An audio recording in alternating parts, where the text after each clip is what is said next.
Toda culpa quitada de tu alma. ¿Oíste? No es tu culpa. Padre, te damos gracias por esta mañana, Señor. Gracias por lo que vas a traer el día de hoy a nuestros corazones, a nuestras mentes, a nuestro espíritu, Señor.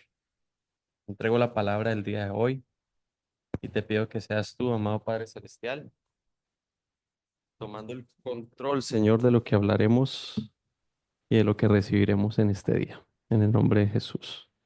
Amén. Bueno, mis amados, eh, para los que no saben, eh, hoy estoy nervioso.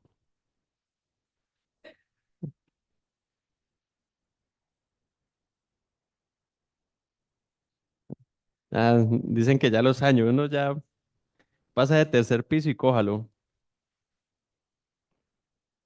Les cuento que he sido muy confrontado.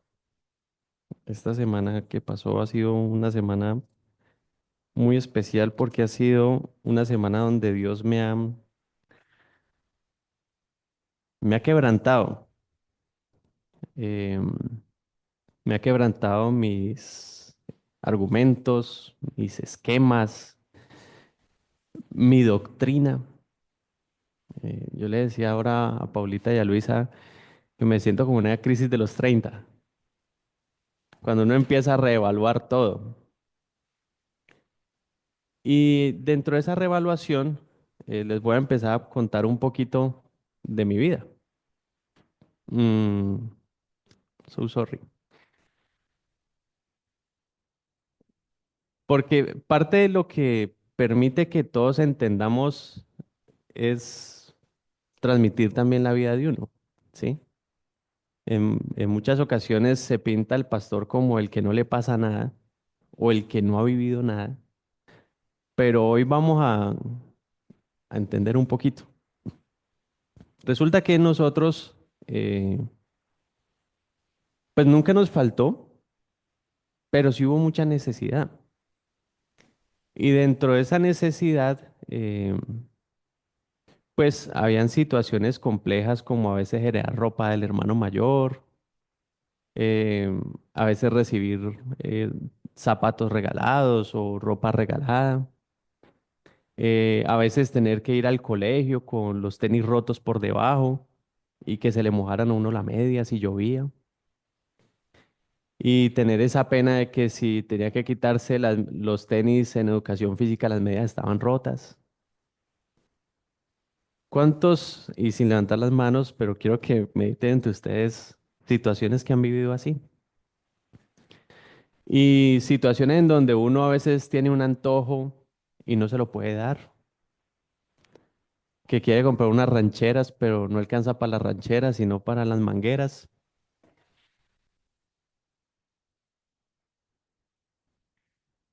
Y muchas veces uno tiene muchos anhelos y uno empieza a identificarse con esa pobreza, con esa necesidad.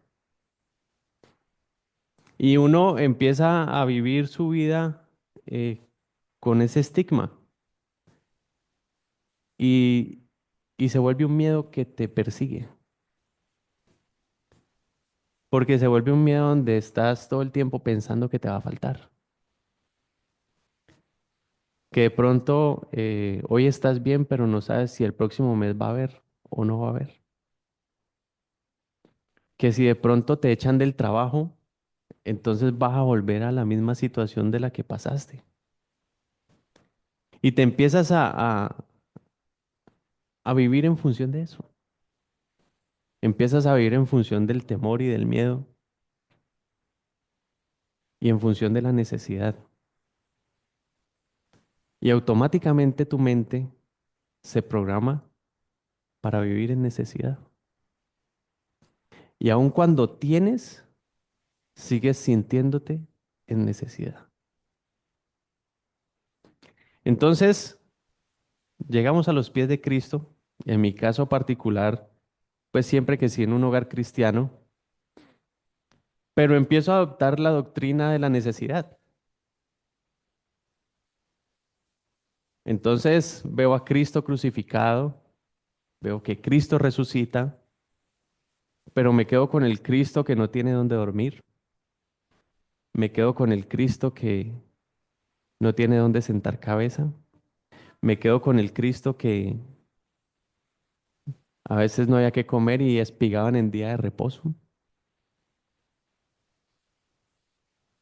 Y eso se volvió una doctrina en mi vida.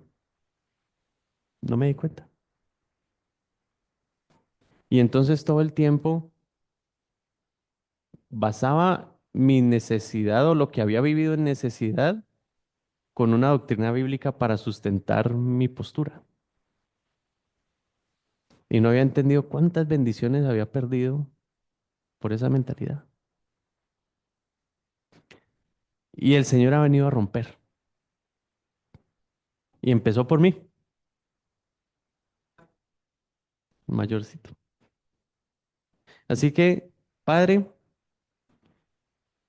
quebranta, Señor, lo que tiene que ser quebrantado en nuestras vidas, en el nombre de Jesús. Bueno, muchos estaban asustados porque dicen, predica Josué, nos van a dar garrote, que nos van a peinar, pero hoy no, creo. Bueno, resulta que para los que no vivieron un contexto tan triste, que de pronto vivieron esa necesidad, tuvieron otras situaciones, ¿cierto? Y una de las situaciones que todos vivimos aquí, los que estamos presentes, sin falta, fue la pandemia. Y la pandemia a todos nos abordó.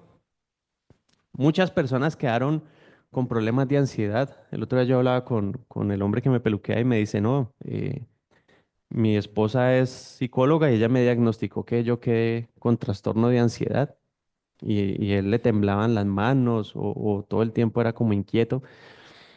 Y hemos visto que hay algo que ha quedado y ha perdurado después de la pandemia.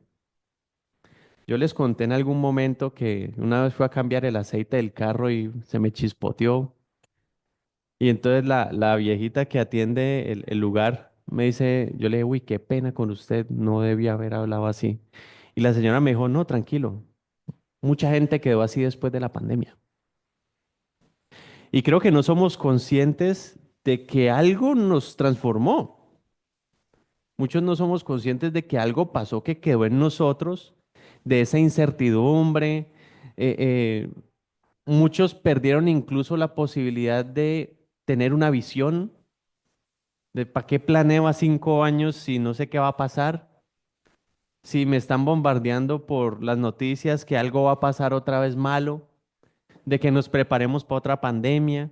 Entonces, eso ha venido a traer una desesperanza tal que incluso ha agudizado el sentimiento de la juventud de decir, no quiero hijos. Y dice, no quiero hijos porque ¿para qué? ¿Para qué los voy a traer a este mundo? ¿Para que sufran?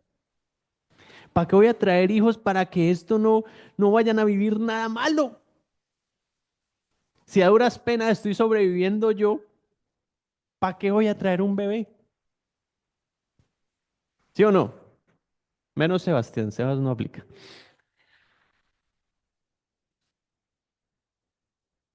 Pero el punto es, mis amados, que estamos frente a una juventud que no quiere hijos.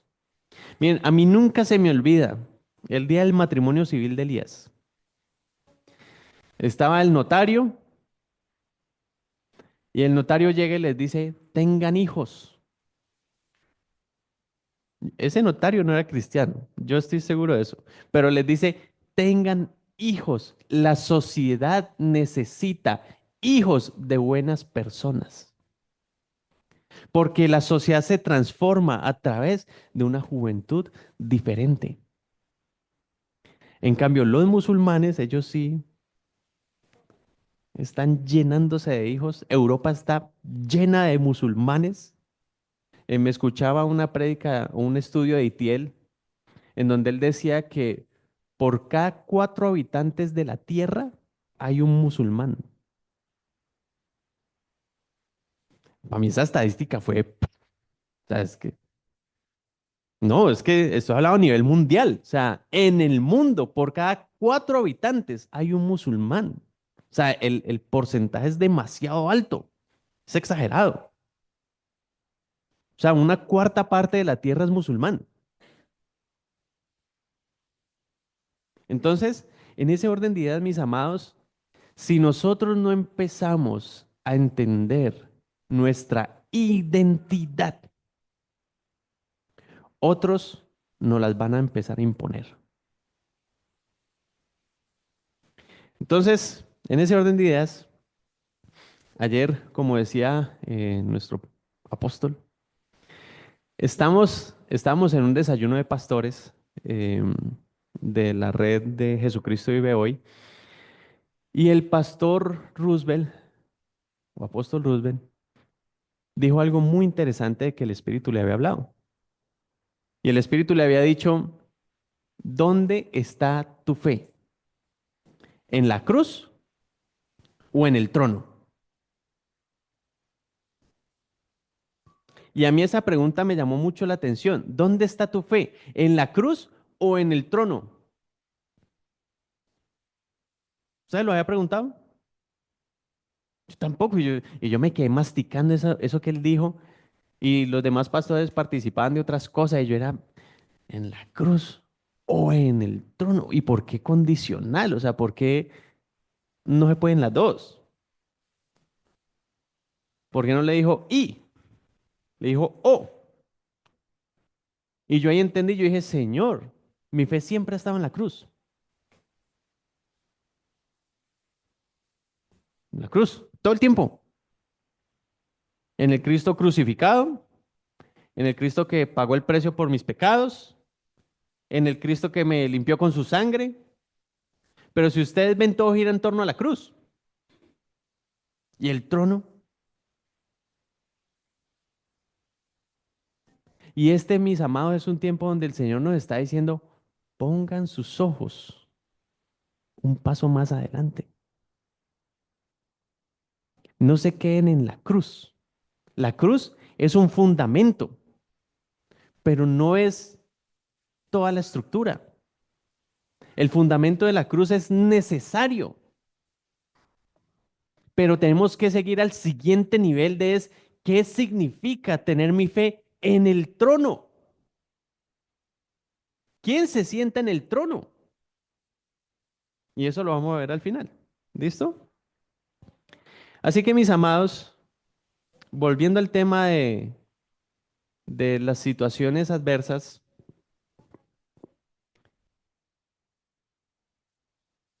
yo viví con muchas heridas.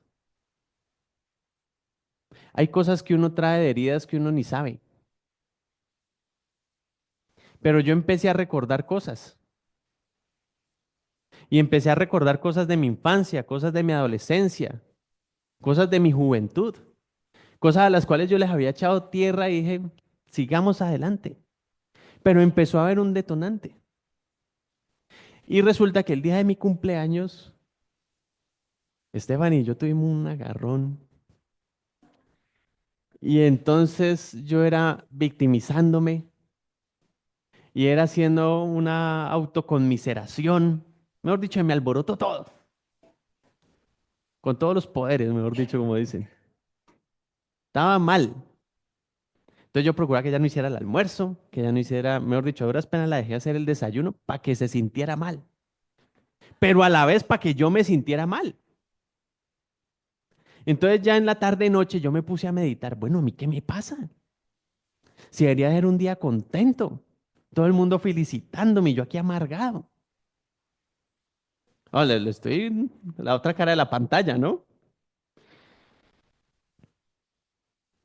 Y entonces me puse a meditar y me acordé que cuando tenía por ahí unos 7 años, me iban a celebrar el cumpleaños. Y ese día mis papás no estaban y mis hermanos no les dio la gana de ayudarme a hacer aseo. Y me tocó a mí hacerle aseo a toda la casa, porque mis invitados venían y a mí me daba vergüenza que tuvieran la casa sucia. Imagínate, yo con 7 añitos pensando así, pobrecita Stephanie. Y cuando pasó eso, en la noche, cuando era el cumpleaños, salimos a jugar y me caí y se me ensució el pantalón. Y me fui a cambiar. Y volví a coger la bicicleta y me volví a caer y me volví a ensuciar. Y me volví a cambiar. Y me volví a caer. Y ya no había más pantalones. Entonces me tocó quedarme en la sala, en calzoncillos, con una sábana tapándome, atendiendo a la visita así. Y a mí eso me marcó. Entonces, pasados los años, yo creí que eso ya no pasaba nada, ya eso hace tanto, pues, imagínese. Y entonces, hace unos años, eh, qué pena, amor, Stephanie me iba a celebrar un cumpleaños y entonces ella me dijo, no, que nos entró un pedido de unas lasañas. Entonces yo empecé a hacer las lasañas. Cuando resultó que las lasañas eran para mi cumpleaños. Porque ella estaba ocupada decorando las tortas, decorando la fiesta, haciendo todo. Entonces ella dijo, no, pues me apoyo en este man así. Perdón la forma de hablar. Pero resulta que en esas, a mí eso se me revolcó. Fue como si me hubieran metido una zarandeada del pasado inconscientemente. Yo no me di cuenta que eso me afectó tanto. Pero a partir de allí, yo empezaba a quererme sentir miserable en mis cumpleaños. Casi 3 o 4 cumpleaños buscando la forma de sentirme mal. Me autosaboteaba.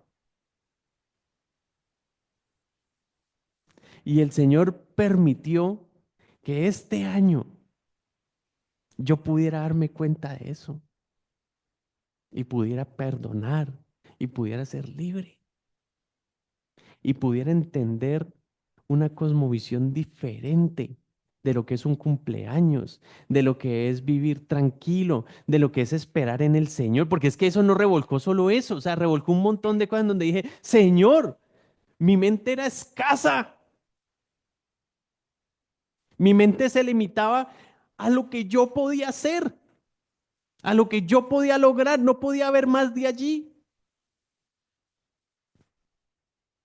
Y Satanás, mis amados, ha permitido muchas cosas en nuestras vidas para permitirnos estar esclavos, atados a un pasado que ya no está. Escuchábamos ayer una pastora diciendo, es que yo tenía una herida con usted hace 15 años, allí entre ellos. Hace 15 años. Es más, lo tenía bloqueado.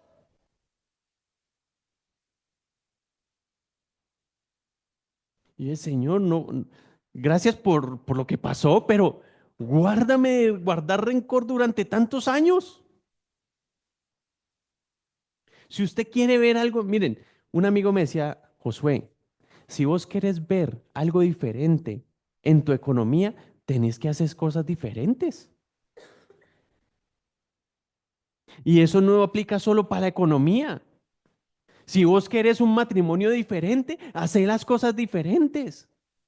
Si ya te diste cuenta que no funciona el hablar feo, si ya te diste cuenta, entonces hace algo diferente. Así que mis amados, este año 2025 tiene que marcar una diferencia, no solamente en la economía, sino en todo. Y yo los invito de verdad, hagan una introspección. Señor, ¿qué me tiene atado al pasado que no me permite avanzar? Que no me permite poder dar pasos, que no me permite incluso buscar trabajo. Miren, algo como eso. Hablaba ayer con un amigo y me decía, no, mira, hay un caso en mi iglesia que el papá, él se monta las películas y él quiere que el hijo estudie en la mejor universidad de Estados Unidos y no tienen plata. Y pone al peladito a pensar de la misma manera y entonces no que te tenés que ganar la beca ya porque es que, y se dieron cuenta que la beca solo da el 50% porque el pelado es muy bueno, pero no es el top. Entonces le dan solo 50%. Y en Estados Unidos 50% representa que tienes que pagar $50.000, que no hay. Entonces llegan a Colombia y ¿qué quiere estudiar? No, pues esta carrera, 35 millones porque la quiere en el Rosario, pero no hay con qué pagarla. Y a veces nosotros como padres amados cometemos tantos errores que imponemos unas cargas tan pesadas en nuestros hijos. Yo a veces veía a mi hijo y yo decía, uy, Señor, yo a veces como que soy muy duro. Le impongo unas cargas que él todavía está muy pequeño, porque es inconsciente. ¿Y saben algo, mis amados? Lo hacemos porque nos las impusieron a veces a nosotros. Mis papás eran muy ausentes y en esa ausencia pues uno tenía que asumir entonces el rol de la casa. Y yo me acuerdo que si nosotros hacíamos un daño, vean, los tres hacíamos el mejor aseo de la casa. Esa casa quedaba impecable. Y ellos llegaban, ¿qué hicieron? O sea, de una, sabían, si la casa estaba impecable, algo habíamos hecho. Y efectivamente, algún tubo, alguna cosa habíamos dañado. Una vez nos robaron. Samuel tendría 10 años, yo tenía 7 y Elías 6. Mi mamá estaba trabajando en una empresa de transporte, de correo, y mi papá estaba como presidente de MISEP o en iglesia. Bueno, no estaba. Y entonces llamaron a la casa. Contestó Samuel, mi hermano mayor. Dice, buenas, mira, es que te habla de parte de la empresa tal, donde trabaja mi mamá. Su mamá se llama ta, ta, ta, ta, ta. Nosotros nos comunicamos porque su mamá se ganó un computador. Entonces vamos a ir a hacer la instalación del computador, pero nos tenemos que llevar el televisor. Entonces, mientras tenían a Samuel ahí pegado, entonces estos chiquiticos fueron, abrieron, y entonces en esa apertura entró un tipo, así como perro por su casa, de una entró. Y entonces Samuel no podía colgar porque la otra lo tenía ahí cogido. Y el otro entró, yo me acuerdo, miren, es tan clara la imagen, yo tenía un pocillo verde, de esos de pasta que eso uno le da contra el mundo y no pasaba nada, tomando chocolisto y yo me acuerdo la piedra que me dio cuando me desconectó el televisor. Eran esos cajones, de los televisores Samsung grandotes y se lo llevó. Y nosotros, bueno, ¿y el computador? Samuel, Samuel, no, pues me imagino que lo traen ahora. Llegó la noche, llegaron los padres. Mami, ¿el computador? ¿Cuál computador, mijo? Además que esa casa era un chorizo, ¿no? De las casas antiguas. Entonces la sala quedaba en la mitad de la casa. No se veía que no había televisor. Y yo me acuerdo que en su humanidad, pero ¿por qué? ¿Cómo se van a dejar robar? Y luego cuando ya pasó esa parte, gracias a Dios no les pasó nada. Perdón, papi. Son imágenes que llegan. Eso es para que me ponga cuentas.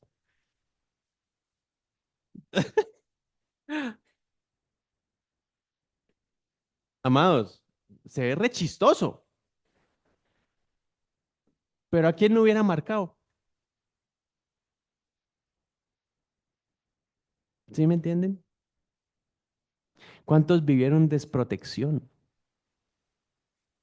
Que esperaron que su papá los defendiera en una situación compleja y simplemente vieron que Dios volteó el ojo para no ver cómo te humillaban. Porque hemos cometido errores, amados, así como los cometieron con nosotros. Y este año tiene que cambiar, tiene que pasar algo diferente en nuestras vidas. Tenemos que empezar a identificar porque cometemos errores. Y lo peor es que los seguimos cometiendo si no sanamos, si no rompemos. el prototipo que nos asignaron a veces nuestros padres. Y saben, qué pena con mi madre que no le pedí permiso, pero pues lleva también. Pero miren, en mi familia ha habido una herencia maldita de queja, de queja. Siempre nos quejamos por algo y creímos que eso era algo normal. Y yo me empecé a dar cuenta, Dios mío, yo y que me quejo. Me quejaba por cualquier cosa. Y empecé a darme cuenta que es que eso se volvió algo, una herencia. Porque en mi casa, mi mamá se quejaba mucho, ¿sí o no? Es para compartir culpas. Si me van a dar a mí, que también le den a él. Y entonces nos dimos cuenta que también mi abuela se quejaba mucho. Y el abuelo también, porque también lleva.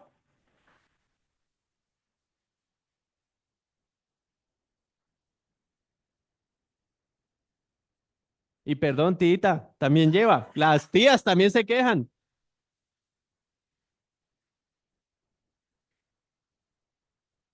Y se vuelve algo generacional. Se vuelve generacional. ¿Y saben qué fue lo que le pasó al pueblo de Israel en el desierto? Llevó por quejarse. Porque la queja es un pecado de incredulidad. Y lo perpetuamos en la familia. Es más, lo normalizamos. Y ese fue el primer eslabón de robarnos la bendición. ¿Cuánta bendición tuvo Israel en el desierto? Pero solo había queja. Y el Señor tuvo que erradicar una generación completa para poder romper ese esquema de queja que había en Israel. Así que, amado, ¿qué patrón trae usted? Yo aquí me estoy, y por ahí derecho, les ayudo con la tarea.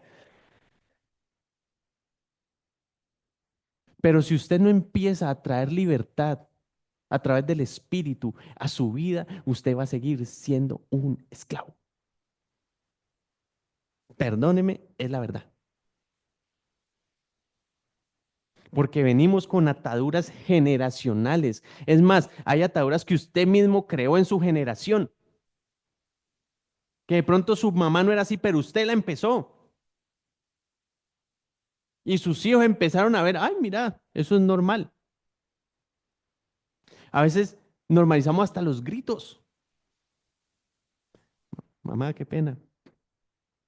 No gritaba mucho. Y entonces, cuando me casé con Stephanie, me dice, ¿por qué gritas? Y entonces ahí luego me entero con Martica que en la casa de ellos, don Pablo no permitía un grito. Había que llamarlo al celular porque no me podía gritar de un piso a otro. Imagine el contraste. Y me tocó bajarle a los decibeles. Pero se puede. Entonces, salga de hoy pensando, ¿qué ataduras tiene usted que no ha soltado? Miren, la conmiseración es uno de los peores. Porque es que como usted ha sido, "Ay, pobrecito, es que yo no puedo estudiar. Le dieron estudio a mi hermano y a mí no. Ay, pobrecito yo, me como el gusanito". Y vive en una constante conmiseración. Claro, como él tiene y yo no. Es que a él sí le salió el trabajo y a mí no. Y entonces empiezan a vivir en una conmiseración y la soban y la acarician y sí, yo soy así, me duele. Y busca personas que le digan, sí, pobrecito, es que a ti te pasa lo peorcito. Y se vuelve algo así, o algo miren, es horrible. El que lo ve y lo identifica dice, pobrecito, como para darle una cachetada para que salga de ahí. Porque es una situación donde la persona no lo ve, no lo ve. Solo el Espíritu Santo se lo puede revelar. Así que si usted de pronto siente alguito de eso, diga, Señor, no quiero esto en mi vida. Porque la conmiseración también te trae pobreza. Te vuelve un pordiosero esperando que la gente te dé porque pobrecito yo. Y esas son mentalidades que nosotros tenemos que romper en nuestras vidas. Porque incluso yo también he sido así. Es más, uno llega a un nivel, amados, en esa conmiseración maldita. Perdónenme que ya empecé a subir los decibeles. Pero a veces uno teniendo se hace conmiseración para que le den más. Qué vergüenza porque a mí me ha pasado. Yo a veces teniendo, no, pues ahí está como difícil la cosa. No, yo te ayudo. Ah, bueno, gracias. Maldición sobre mi vida haciendo eso, Señor.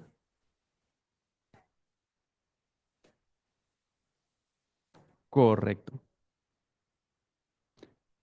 Janet le suma la cultura, pero todo gira en torno a lo mismo, mis amados. ¿Qué estamos trayendo? Que lo llevamos como un costal pesado sobre nuestros hombros y lo compartimos. Es más, se lo enseñamos a nuestros hijos. Porque nuestros hijos están viendo.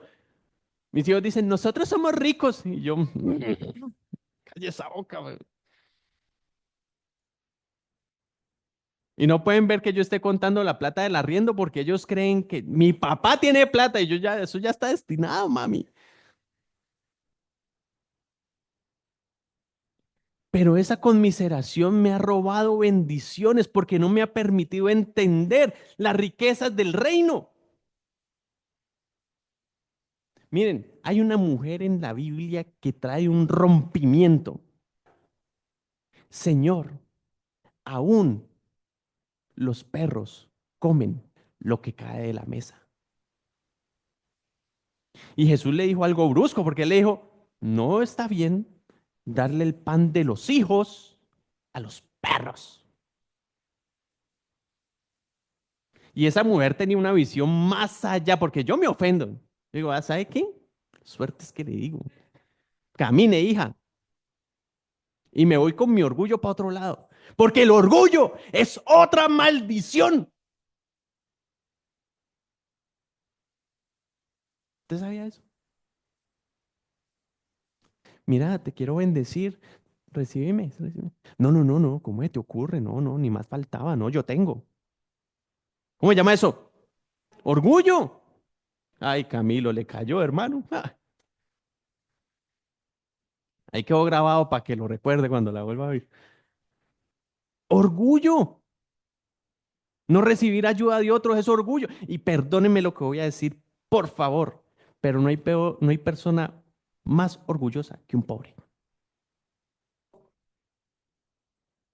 Lo siento. Yo he querido darle a una persona, no voy a dar la ubicación, pero una persona que cuida vehículos y tiene su hijo. Y yo le fui a llevar algo y me dijo, no, no, no. Y se enojó. Y yo, bueno, me lo llevo para mi casa. Orgullo. Porque, porque como está esa férrea de decir, yo me saco adelante, yo he podido, a mí me ha tocado solo, guerrear solo la vida, no necesito a nadie. Y eso, mis amados, te marcó de por vida porque te volvió un orgulloso. Y te puede estar muriendo, pero no necesitas a nadie. Si usted no quebranta eso en su vida, lamento darle la noticia, Dios se lo va a quebrantar. Y ay, ay, ay. Porque el orgullo está atado con la soberbia. Son el primo hermano. Y entonces la soberbia es peor porque le potencializa el orgullo. Y la Biblia habla de los soberbios. Y te da unos capitulitos en Proverbios bien interesantes de lo que pasa con los soberbios. Y hasta que esa soberbia no es quebrantada, usted no puede entender su identidad de hijo. ¿Entendió? Entonces, bueno, paréntesis muy largo. Paréntesis. Vamos al libro de Daniel, capítulo 1. Vamos a entrar en materia. Estaban preguntándose cuándo va a tocar la Biblia este pastor.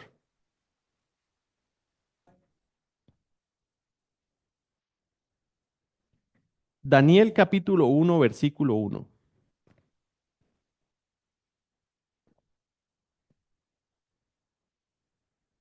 Dice así: En el año tercero del rey Joacim, del reinado de Joacim, rey de Judá, vino Nabucodonosor, rey de Babilonia, a Jerusalén y la sitió. Y el Señor entregó en sus manos a Joacim, rey de Judá, y parte de los utensilios de la casa de Dios.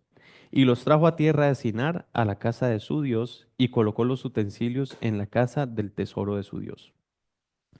Y dijo el rey a Aspenaz, jefe de sus eunucos, que trajese de los hijos de Israel, subraye esto, del linaje real de los príncipes, muchachos en quienes no hubiese tacha alguna, de buen parecer, enseñados en toda sabiduría, sabios en ciencia y de buen entendimiento, e idóneos para estar en el palacio del rey, y que les enseñase las letras y la lengua de los caldeos.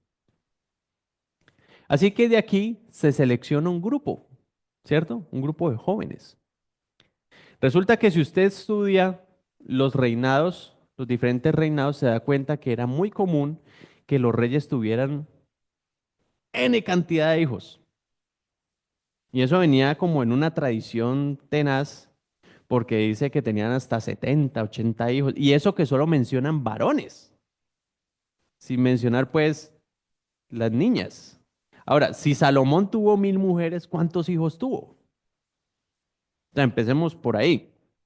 Que la Biblia nos menciona ahí a Roboán y a Dosito, ahí los principalitos que como que continuaron la genealogía. Pero era muy común que hubieran demasiados hijos. Así que vienen, los sitian, cogen la familia real porque Joacín fue llevado esclavo a Babilonia. Y dice que cogieron de los hijos príncipes. La palabra lo dice clarito. Dice, vamos a repetirlo. ¿Dónde está? En el 3. Linaje real de los príncipes. ¿Listo? Así que en ese orden de ideas continuamos. Y le señaló el rey ración para cada día de la provisión de la comida del rey y del vino que él bebía, y que los criase 3 años para que al fin de ellos se presentasen delante del rey. Entre estos, o sea, eran un montón, pero entre estos estaban Daniel, Ananías, Misael y Azarías, de los hijos de Judá. ¿Me siguen hasta ahí? Y Daniel propuso en su corazón no contaminarse con la porción de la comida del rey, ni con el vino que él bebía. Pidió, por tanto, al jefe de los eunucos que no se le obligase a contaminarse. Entonces, hasta este punto, mis amados, yo quiero que usted entienda algo, y es quién era Daniel. Porque Daniel no salió de una casa humilde. Daniel salió de la realeza. Y si sale de la realeza, quiere decir que él estaba rodeado de lujos. Tenía criados, tenía sirvientes, tenía quien le diera el baño, tenía animales. ¿Por qué? Porque linaje real era rico. Si ustedes ven la palabra que le dio el Señor a Samuel para que le dijera al pueblo de Israel, les dijo, les van a coger, los reyes les van a coger sus tierras, sus ganados, sus mujeres, sus hijos. O sea, le hizo un listado de lo que les iban a quitar para dárselo a sus generales, a su gente de a caballo. y a sí mismos. ¿Usted cuándo ha visto un rey pobre? Entonces, Daniel venía de la realeza. Y a veces uno se enfoca mucho en las visiones, en lo que él vivió en lo del Foso de los Leones. Uno mira como todas las historias que él vive por allá, pero uno no entiende de dónde salió él. Y él salió de un lugar rico, lleno de abundancia. Por tanto, él conocía lo que era tener riqueza. ¿Sí o no? Y entra a un mega rico. Porque es que estamos hablando del imperio babilónico, el imperio más grande que había en ese momento sobre la tierra. Yo no sé si ustedes alguna vez escucharon a Dante una prédica que él habló de cuando lo invitó Bukele a orar por el nombramiento presidencial. Y él dice, miren, me enviaron en jet privado. O sea, empecemos a dimensionar un poquitico, pero estamos hablando de un país chiquitico. Me envió en jet privado. Cuando llegué, como 10 camionetas blindadas, en el mejor hotel que, mejor dicho, la mano nos parecía de oro, con la batica del hotel. O sea, todos los lujos imaginables de un país chiquitico. Ahora imagínese de un imperio mundial. Y él llega a esa casa. Ahora imagínese usted que sale humilde. Yo me crié en Santa Elena, al lado de la galería. Y me llevan a ese imperio, ¿no? Pues uno se descresta. Y a mí me pasaba en la universidad, porque tenía amigos muy ricos. Me decían, ve, vamos al club a estudiar. Y yo, bueno, vamos. Y entonces, no, mira, ta. Y entonces yo, ve, ¿y cómo es eso? Y me dijo, no, mi papi me da como 5 millones para que yo gaste aquí en el club. No, porque eso no era mesada. Era lo del club. Eso, algo así como el pasadía. Ay, juguemos squash. Y yo, bueno, yo aprendiendo a jugar squash. Y yo ve, y entonces me dice, no, mira el carro que me regaló mi papi. Entonces una Nissan, en ese entonces, pues de las últimas, la hermanita del colegio con una Mercedes.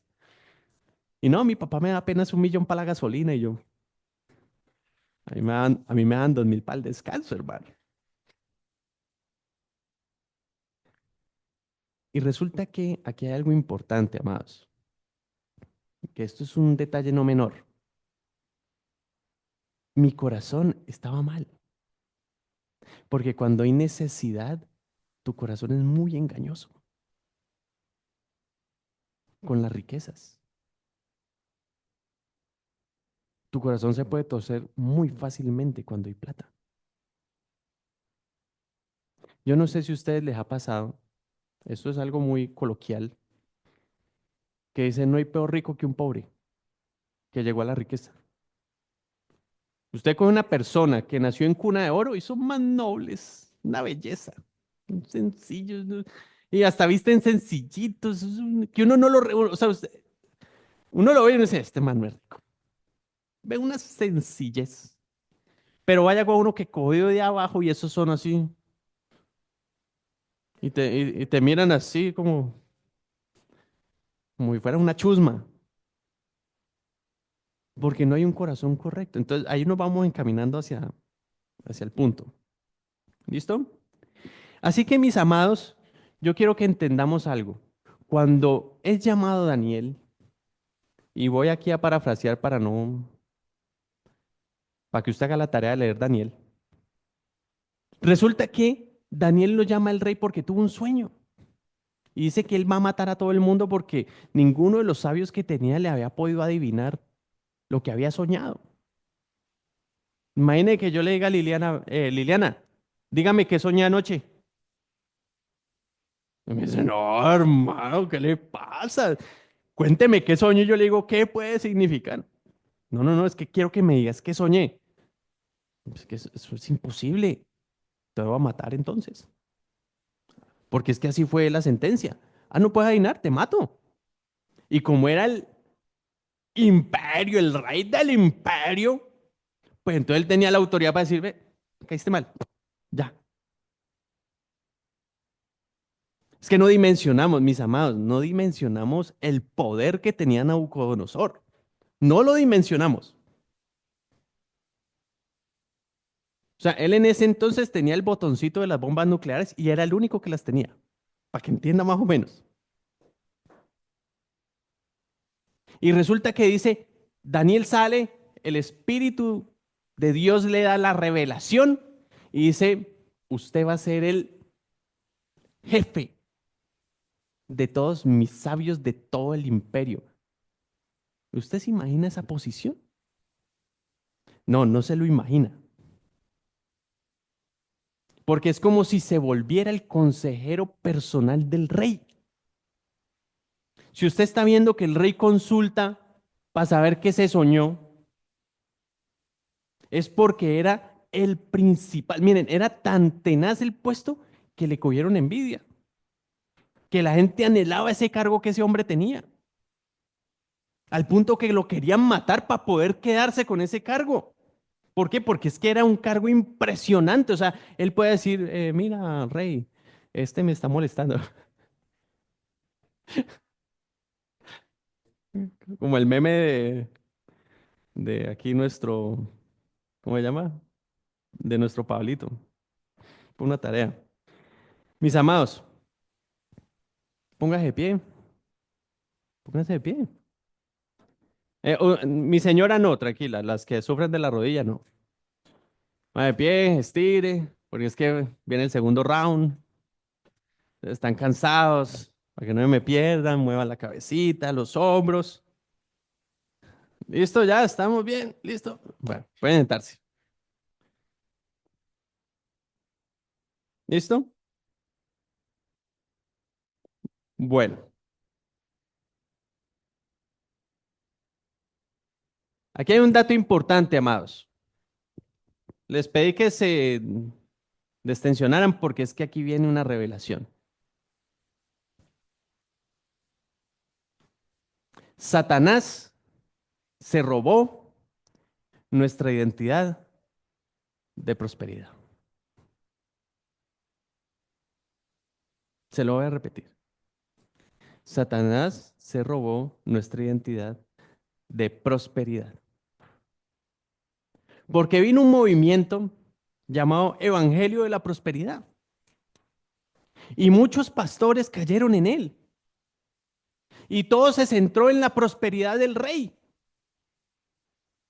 en lo que el rey podía dar. Y muchos de esos utilizaron incluso al pueblo para hacer sus propios reinados y ganar mucho más dinero. Y satanizaron la prosperidad.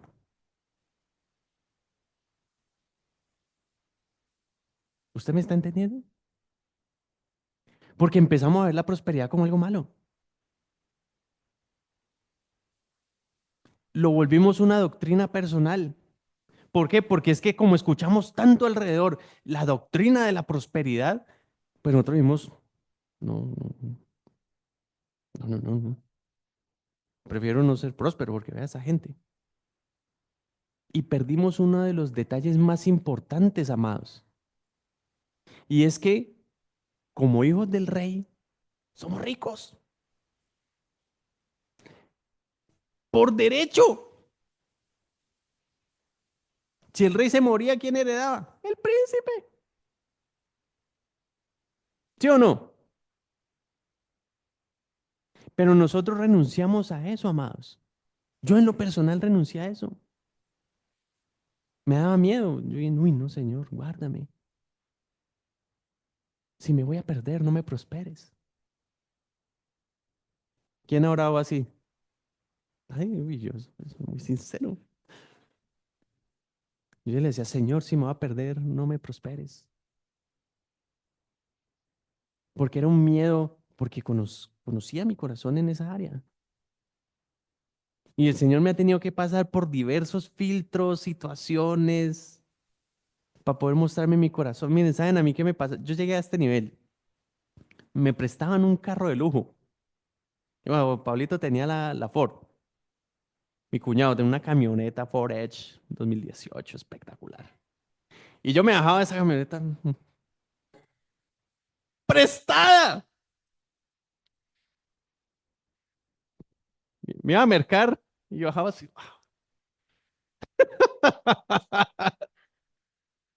De esa tristeza daba mi corazón, amados. Porque esa es la maldad que hay en el hombre. Y el Señor, yo creo que el Señor mira y decía, no, si este es así con uno prestado, como era donde le diera eso. ¿Entienden lo que me pierdo por no tener un corazón correcto? Vamos, sigamos, sigamos. Listo. Viene aquí. Vamos al... Oh, qué interesante. Me ha saltado algo importante. Listo, entonces tenemos en cuenta que Daniel en ese momento era uno de los hombres más ricos de Babilonia, ¿no? Entiendan eso, era uno de los más ricos de Babilonia, no de Israelito, de Babilonia. Al ser el jefe de todos los sabios, sátrapas, magos, adivinos, astrólogos, al ser el primero de esos, lo convertía en uno de los hombres más ricos e influyentes de Babilonia. Es más, salía en la revista Forbes, el top de los 10 más ricos. Y eso no se queda ahí. Miremos qué había dicho el profeta Jeremías. Vamos a Jeremías capítulo 29. Jeremías capítulo 29, versículos del 1 al 13. Estas son las palabras de la carta que el profeta Jeremías envió de Jerusalén a los ancianos que habían quedado de los que fueron transportados, y a los sacerdotes y profetas y a todo el pueblo que Nabucodonosor llevó cautivo de Jerusalén a Babilonia. Entonces, Jeremías envió una carta a los ancianos que se llevaron. ¿Me siguen? Listo. Dice en el 4. Así ha dicho Jehová de los ejércitos, Dios de Israel, a todos los de la cautividad que hice transportar de Jerusalén a Babilonia. Edificad casas y habitadlas, y plantad huertos y comed del fruto de ellos. Casaos y engendrad hijos e hijas. Dad mujeres a vuestros hijos y dad maridos a vuestras hijas, para que tengan hijos e hijas, y multiplicaos ahí y no os disminuyáis. Y procurad la paz de la ciudad a la cual os hice transportar, y rogad por ella, Jehová, porque en su paz tendréis vosotros paz. Porque así ha dicho Jehová de los ejércitos, Dios de Israel. No os engañen vuestros profetas que están entre vosotros, ni vuestros adivinos, ni atendáis a los sueños que soñáis, porque falsamente os profetizan ellos en mi nombre. No los envié, ha dicho Jehová. Porque así dijo Jehová, cuando en Babilonia se cumplan los 70 años, yo os visitaré. Y miren, aquí hay algo interesantísimo. Y despertaré sobre vosotros mi buena palabra para haceros volver a este lugar. Y tome esta palabra para usted, porque yo sé los pensamientos que tengo acerca de vosotros, dice Jehová, pensamientos de paz y no de mal, para daros el fin que esperáis. Una palabra de aliento en medio de haber perdido todo. Porque literalmente al haber sido sitiados, pudieron haber perdido sus casas, las pudieron haber quemado, perdieron familia, iban con el corazón en la mano, tenían la fe por el piso y llega esta carta de Jeremías dándoles aliento. Y yo creo que Daniel la escuchó, porque si Daniel era un hombre devoto al Señor, esa carta tuvo que haberla escuchado, porque la carta dice a los que fueron transportados. Así que Daniel guardaba la esperanza. Una frase que me dijo el profeta José cuando vino, y él dijo, velen por la palabra. No sé si ustedes recuerdan que él dijo eso. Dijo, velen por la palabra. Y Daniel velaba por la palabra, porque dice que 3 días, 3 veces al día, se abría sus puertas, se inclinaba y oraba en dirección a Israel, anhelando el cumplimiento de esta palabra.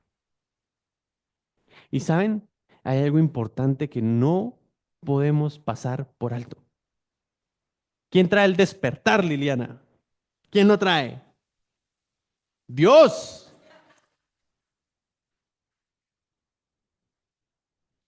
Dios trae el poder que nosotros sintamos ese anhelo. A usted no le pasa muy raro, pero usted empieza, uy, tengo unas ganas de aprender inglés. De la nada. Me voy a meter a un instituto. Y entonces usted empieza a moverse y se mete a estudiar. ¿Quién le puso ese querer? Uy, yo debo terminar mi estudio. Yo no, yo me quedé en noveno porque me tocó empezar a trabajar, pero yo quiero terminar mi carrera. ¿Quién le pone ese anhelo a usted? Dios. Eso no es porque, ajá. A veces nosotros creemos que se nos ocurren las cosas y no, es Dios poniendo ese anhelo en tu corazón. Anhelos incluso para bendecirte. Y si usted no empieza a entender, amados, lo que Dios quiere para sus vidas, miren, vienen cosas tan lindas. No, voy a empezar de lo más importante a lo menos importante. Vienen unas revelaciones del Espíritu tan hermosas. Usted va a empezar a tener sueños. Usted va a empezar a tener visiones. Usted va a empezar a tener el don de conocimiento. Que usted llega a una casa y dice, uy, aquí pasa algo como feo. Usted va a empezar a ver a las personas y el Señor le va a mostrar qué pecado tiene. Alguien se va a arrimar a su vida y le dice, mira, me pasó esto y vas a tener una palabra de un consejo tan espectacular que vos vas a decir, "Ah, ¿de dónde me salió esto?" Porque es una visitación del Espíritu sobre tu vida. Entiéndalo, es una visitación del Espíritu sobre tu vida. Y vienen otras visitas y dice, ay, tan rico cambiar de carro, ¿sí o no, Sebas? ¿Por qué no?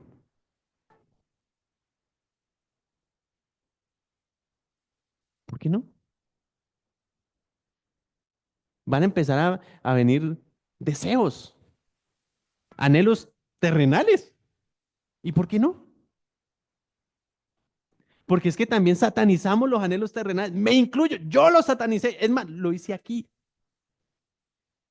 Porque empecé a decir, muramos y se volvió parte de mi doctrina. Y yo decía, no, miren, yo perdí los sueños, yo perdí los anhelos, yo perdí proyección, yo perdí metas, yo perdí objetivos, porque me quedé viendo a Cristo crucificado y no entendí, no entendía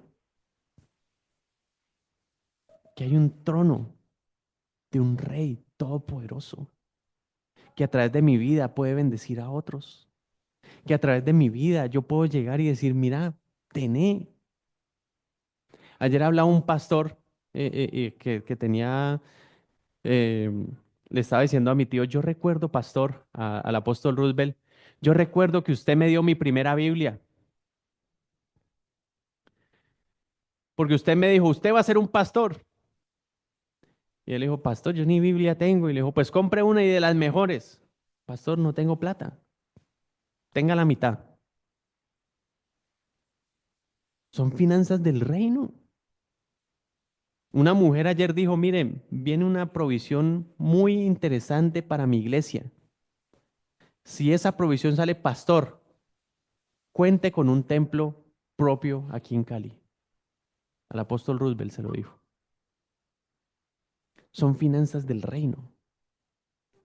Pero mientras nosotros no rompamos esos esquemas mentales, mientras nosotros no sanemos esas heridas en el corazón, mientras nosotros no seamos confiables, no se puede desatar la bendición.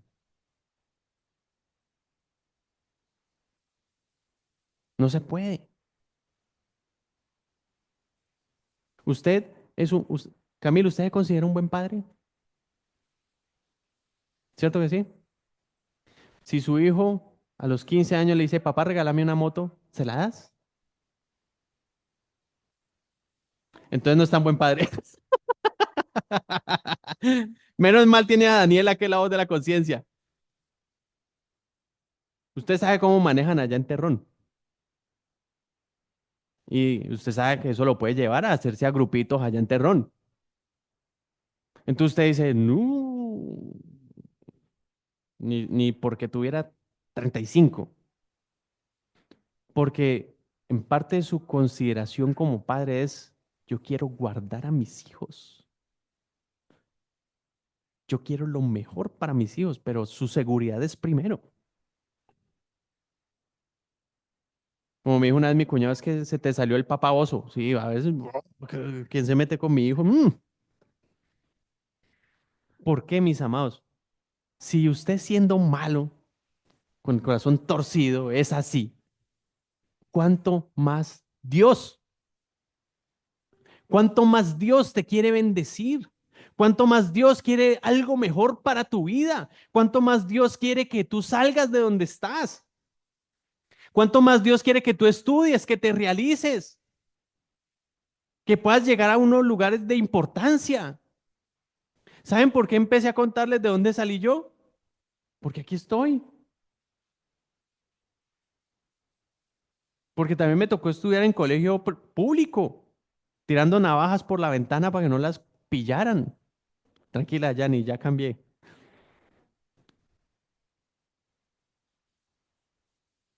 Y miren, era tan tenaz el tema del corazón. Yo creo que Elías sí se acuerda de esto. En el INEM, no sé. En el INEM, estudiamos en el INEM José Félix de Restrepo, en Medellín. Y allá le daban a uno unos vales para el comedor comunitario. Miren, yo prefería aguantar hambre que ir a sentarme a comer allá. Y Elías cogía ese vale y iba y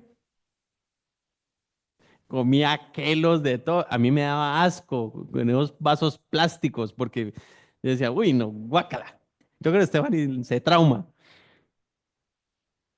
Yo he sido como quisquillosito y la grasita así en el plato. ¿No? Pero, pero no era eso. Era que me daba vergüenza entrar allá. Porque allá entran los más pobres. O sea, una vez me pasó, mire, es que Dios permite muchas cosas. Yo he vivido cosas de humillación necesarias, necesarias. Y entre usted más rápido aprenda, menos lo humillan. Ese es el secreto.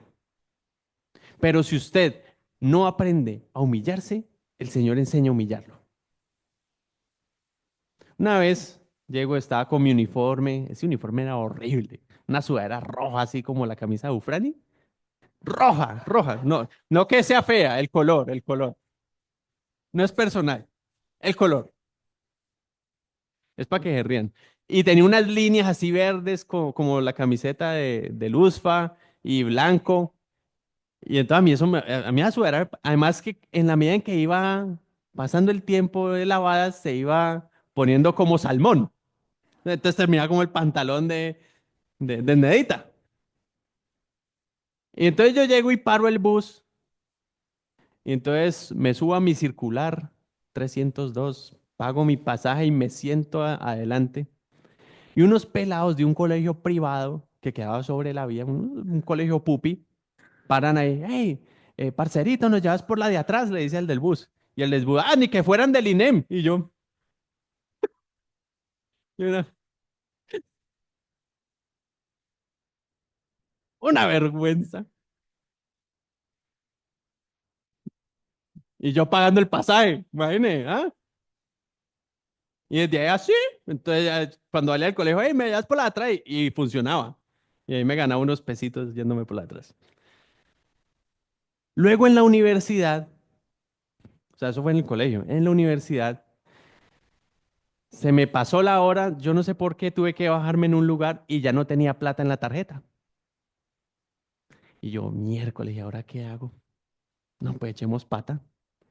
desde la estación Jardín Plaza hasta aquí. Y yo era dándole, y ya estaba mamado, eran las 9:30 de la noche porque estudiaba de noche. Yo estaba cansadísimo. Y paro a un blanco y negro y el tipo me para. Y entonces le digo, amigazo, la verdad es que no tengo plata, me arrima hasta allí, hasta las 50. De nuevo, ¿qué le pasa? Y me cerró la puerta y siguió.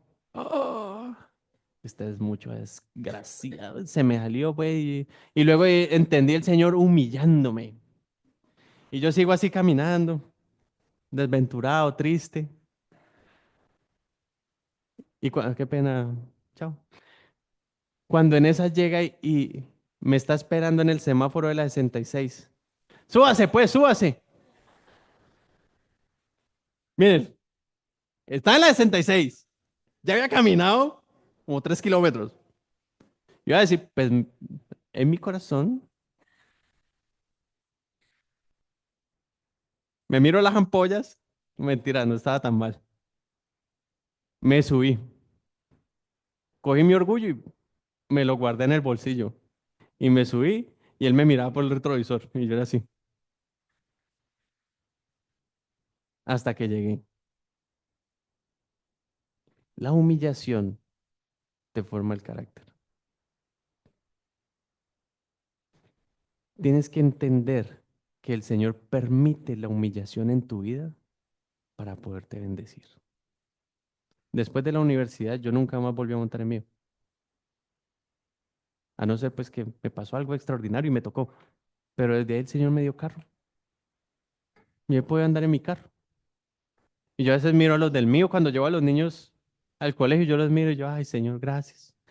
Los veo ahí todos apretaditos. Y yo, ay, gracias, Señor, porque voy con aire. Llevo a mis hijos. Tengo la provisión para echarle gasolina al carro. Porque a veces nos olvidamos, aún ya teniendo la bendición, se nos olvida agradecer. Porque no hay un corazón sano. Entonces vamos a seguir con don Daniel. Ya casi acabo. Daniel capítulo 5, versículo 16. Dice así. Vamos desde el 13. Aquí ya estaba otro imperio. Ya había salido del ruedo Nabucodonosor y aquí teníamos a otro rey. ¿Listo? Este rey era, se me fue el nombre, ¿cómo era que llamaba? Belsasar. Ya estábamos en el reinado de Belsasar. ¿Listo? Dice, entonces Daniel fue traído delante del rey, o sea, del nuevo rey del imperio. Ojo, no son datos menores. Seguimos en el imperio. ¿Eres tú aquel Daniel de los hijos de la cautividad de Judá que mi padre trajo de Judea? Yo he oído de ti que el espíritu de los dioses santos está en ti y que en ti se halló luz, entendimiento y mayor sabiduría. Ahora fueron traídos delante de mis sabios y astrólogos para que leyesen esta escritura y me dijesen su interpretación, pero no han podido mostrarme la interpretación del asunto. Yo pues he oído de ti que puedes dar interpretaciones y resolver dificultades. Si ahora puedes leer esta escritura y darme su interpretación, subraya lo siguiente. Serás vestido de púrpura y un collar de oro llevarás en tu cuello. ¿Y serás quién? El tercero, el tercer señor, el tercer señor en el reino. ¿Usted se imagina esta bendición? Cristian, que venga el dueño de la compañía y te diga, mire hermano, estoy impresionado con usted. En usted habita el Dios santo y poderoso. Usted va a ser mi vicepresidente. Ah, ¿te imaginas? De una multinacional. Más o menos, pero en una escala como multiplicada por 1000. Así. Entonces, eso era lo que le decía este rey a Daniel. ¿Saben qué es lo tenaz? La interpretación. Pesado has sido en balanza y fuiste hallado falto. Esto se lo está diciendo al rey. ¿Usted sabe lo que significa traerle una mala noticia al rey? En esa época era muy común la decapitación. Lo vimos en David, cuando fue este tipo a decirle, mire, rey, yo vi que mataron a Saúl y que pasó esto. Y él le dice, usted, su boca confesó por usted y ¡pam! Lo mataron.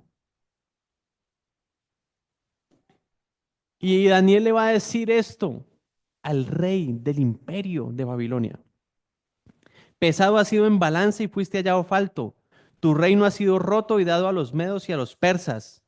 Entonces mandó Belsasar vestir a Daniel de púrpura y poner un collar de oro en su cuello y proclamar que él era el tercer señor del reino. La misma noche fue muerto Belsasar, rey de los caldeos. Aquí en el 30, qué pena, 5:30. Y Darío de Media tomó el reino siendo de 62 años. ¿Listo? Ahora bien, el ser vestido de púrpura significaba que los que han hecho de la realeza. La realeza era la que se vestía de púrpura. Y saben, mis amados, el corazón de Daniel estaba tan sano y tan concentrado en el trono de Dios que a él no le importaba eso. Porque si usted lee la historia de Daniel, él en ningún momento está anhelando todo lo que le dieron. Lo único que él anhelaba en su corazón era adorar a Dios. Porque aun cuando salió el edicto de diciendo que el que no adore la estatua iba a morir, a él no le importó. Él adoró. ¿Por qué? Porque su corazón, su mente, sus emociones, todo lo que él hacía era por agradar a Dios. Tenía el corazón correcto. Si usted no tiene el corazón correcto, pídaselo a Dios. Pídaselo al Señor. Señor, yo quiero un corazón correcto. Permite lo que tengas que permitir para que mi corazón sea correcto delante de ti. No por las bendiciones, sino porque te quiero agradar a ti. Ya voy enfocándome, qué pena, muchachos. Usted sabe que cuando el pastor dice ya casi son 20 minutos. Vamos a ver qué permitió el Señor en Nabucodonosor. ¿Usted sabía que Nabucodonosor escribió un capítulo en Daniel? ¿No sabían? Bueno, ya lo sabe. Vamos al capítulo 4 de Daniel. Daniel capítulo 4. Y voy a leer desde el 19 para que podamos llegar a la parte interesante. Aquí está hablando Nabucodonosor en el capítulo 4, ¿sí? Pero voy a leer la introducción que él da de este capítulo. Dice, Nabucodonosor rey, a todos los pueblos, naciones y lenguas que moran en toda la tierra, paso sea multiplicada. Conviene que yo declare las señales y milagros que el Dios Altísimo ha hecho conmigo. Cuán grandes son sus señales y cuán potentes sus maravillas. Su reino, reino sempiterno y su señorío de generación en generación. Versículo 4. Yo, Nabucodonosor, o sea que está hablando en primera persona. O sea que ¿quién escribió? Nabucodonosor. Yo, Nabucodonosor, estaba tranquilo en mi casa y floreciente en mi palacio. Vi un sueño que me espantó y tendido en cama, las imaginaciones y visiones de mi cabeza me turbaron. ¿Listo? Ahora pasemos al 19. Entonces Daniel, cuyo nombre era Belsasar, quedó atónito casi una hora. O sea, le contaron el sueño. Y él quedó como que... Y dice, el rey habló y dijo, Belsasar, no te turbes ni el sueño ni su interpretación. Belsasar respondió y dijo, Señor mío, el sueño sea para tus enemigos y su interpretación para los que mal te quieren. El árbol que viste que crecía y se hacía fuerte y llegaba, cuya copa llegaba hasta el cielo y que se veía desde todos los confines de la tierra, cuyo follaje era hermoso y su fruto abundante, y en que había alimento para todos, debajo del cual moraban las bestias del campo y en cuyas ramas anidaban las aves del cielo, tú mismo eres, oh rey, tú mismo eres. Perdón, me perdí. ¿No de qué? 22. Que creciste y te hiciste fuerte, pues creció tu grandeza y ha llegado hasta el cielo y tu dominio hasta los confines de la tierra. Y en cuanto a lo que vio el rey, un vigilante y santo que descendía del cielo y decía, cortad el árbol y destruidlo, mas la cepa de sus raíces dejaréis en la tierra, con ataduras de hierro y de bronce en la hierba del campo, y se ha mojado con el rocío del cielo y con las bestias del campo sea su parte hasta que pase sobre él 7 tiempos. Esta es la interpretación, oh rey, y la sentencia del Altísimo que ha venido sobre mi señor, el rey. Ojo, que te echarán de entre los hombres y con las bestias del campo será tu morada. Y con hierbas del campo te apacentarán como a los bueyes. ¿Usted imagina decirle eso al rey del imperio más importante de la tierra? Y con el rocío del cielo serás bañado y 7 tiempos pasarán sobre ti. Pastor Víctor, ¿cuántos son 7 tiempos? 7 años. ¿Usted se imagina 7 años con esa maldición? Y dice aquí, hasta que conozcas que el Altísimo tiene dominio en el reino de los hombres y que lo da a quien él quiere. 28. Todo esto vino sobre el rey Nabucodonosor. Al cabo de un año, paseando en el palacio real de Babilonia, habló el rey y dijo, ¿no es esta la gran Babilonia que yo edifiqué para casa real con la fuerza de mi poder y para gloria de mi majestad? Aún estaba la palabra en la boca del rey cuando vino una voz del cielo. A ti se te dice, rey Nabucodonosor, el reino ha sido quitado de ti. ¿Usted imagina una voz del cielo? O sea, de la nada.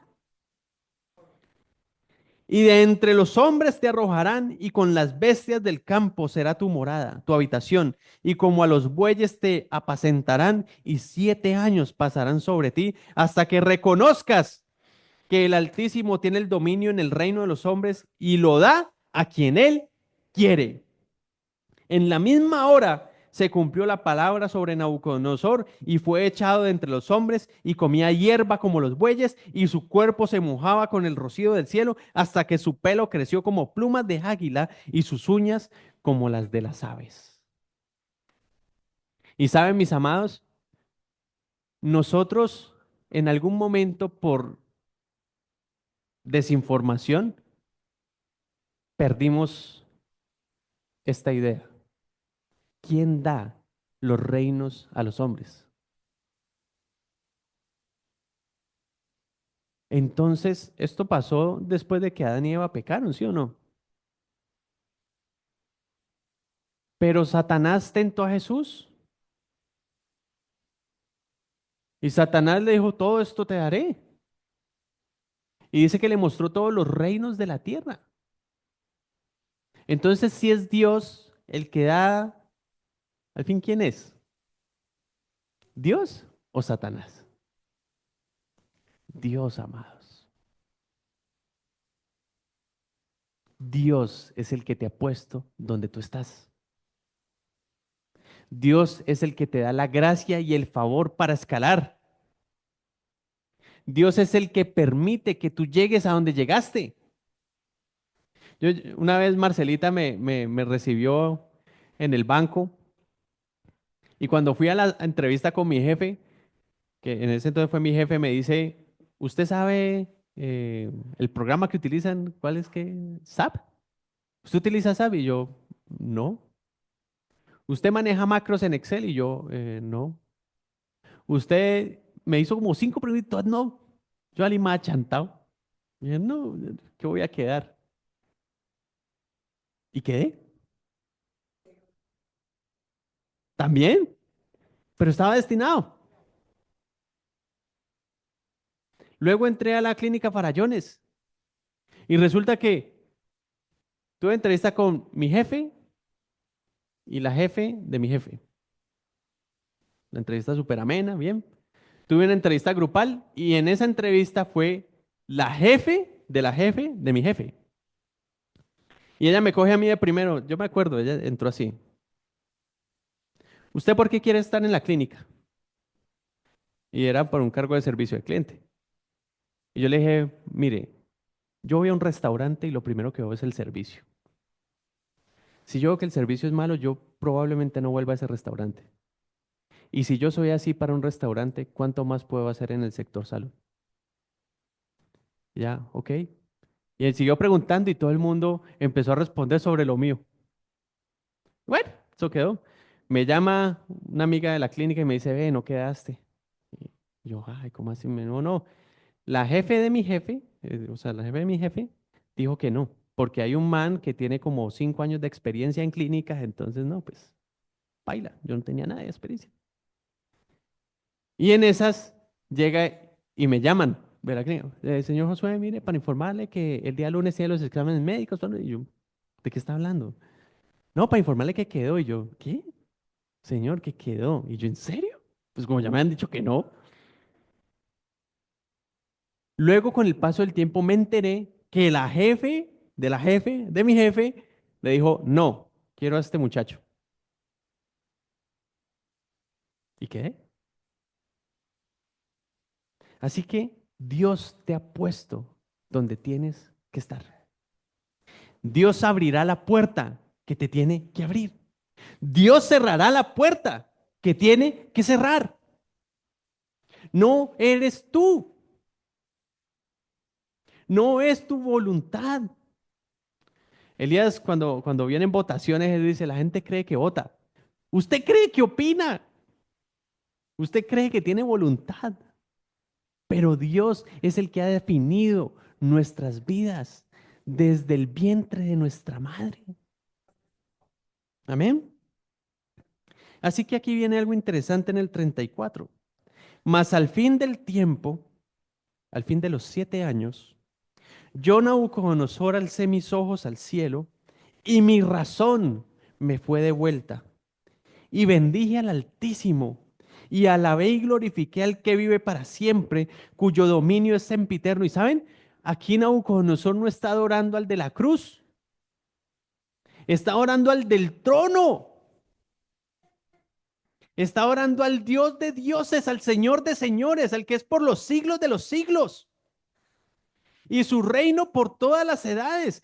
Todos los habitantes de la tierra son considerados como nada, y él hace según su voluntad en el ejército del cielo y en los habitantes de la tierra, y no hay quien detenga su mano y le diga, ¿qué haces? En el mismo tiempo, mi razón me fue devuelta y la majestad de mi reino, mi dignidad y mi grandeza volvieron a mí, y mis gobernantes y mis consejeros me buscaron y fui restablecido en mi reino y mayor grandeza me fue añadida. Aún yo, Nabucodonosor, alabo, engrandezco y glorifico al Rey del cielo, porque todas sus obras son verdaderas y sus caminos justos, y él puede humillar a los que andan con soberbia. Mis amados, ¿cuál es nuestro Dios? ¿Cuál es ese Dios del trono? Vamos a Apocalipsis, capítulo 1, versículo 14, desde el 9, 1:9. Yo, Juan, vuestro hermano y copartícipe vuestro de la tribulación en el reino y en la paciencia de Jesucristo, estaba en la isla llamada Patmos por causa de la palabra de Dios y el testimonio de Jesucristo, perdón. Yo estaba en el Espíritu el día del Señor y oí detrás de mí una gran voz como de trompeta que decía, Yo soy el Alfa y el Omega, el primero y el último. Escribe en un libro lo que ves y envíalo a las 7 iglesias que están en Asia, a Éfeso, Esmirna, Pérgamo, Tiátira, Sardis, Filadelfia y la Odisea. Y me volví para ver la voz que hablaba conmigo. Y vuelto, vi 7 candeleros de oro. Y en medio de los 7 candeleros a uno semejante al Hijo del Hombre, vestido de una ropa que llegaba hasta los pies y ceñido por el pecho con un cinto de oro. Su cabeza y sus cabellos eran blancos como blanca lana, como nieve. Sus ojos como llamas de fuego y sus pies semejantes al bronce bruñido, refulgente como en un horno y su voz como estruendo de muchas aguas. Tenía en su diestra 7 estrellas. De su boca salía una espada aguda de 2 filos y su rostro era como el sol cuando resplandece en su fuerza. Cuando le vi, caí como muerto a sus pies. Y él puso su diestra sobre mí diciéndome, no temas, yo soy el primero y el último, el que vivo y estuve muerto. Mas he aquí que vivo por los siglos de los siglos. Amén. Y tengo las llaves de la muerte y del Hades. Ese es nuestro Dios. Ese es nuestro Rey. Ese es el Dios que venimos a adorar todos los domingos. Es el Dios que adoramos todos los días, al cual le oramos. Ese es nuestro Padre. Ese es nuestro amado. Él es el dueño de todo. Mientras tú no permitas que tu corazón sea transformado, no vas a poder entender el poder que tiene tu Padre. Tú eres un hijo del Rey. Tú eres un hijo del Rey de Reyes. Ya no serás más tratado como escoria. Ya no serás más humillado. Porque tú de ahora en adelante caminarás con la frente en alto, sintiéndote como un hijo del Rey. No más mirar al piso a ver si encuentras billetes o monedas. No más la esclavitud de con qué voy a vivir. No más la esclavitud de con qué voy a sobrevivir. Eres un hijo del Rey. Entiéndelo, eres un hijo del Rey.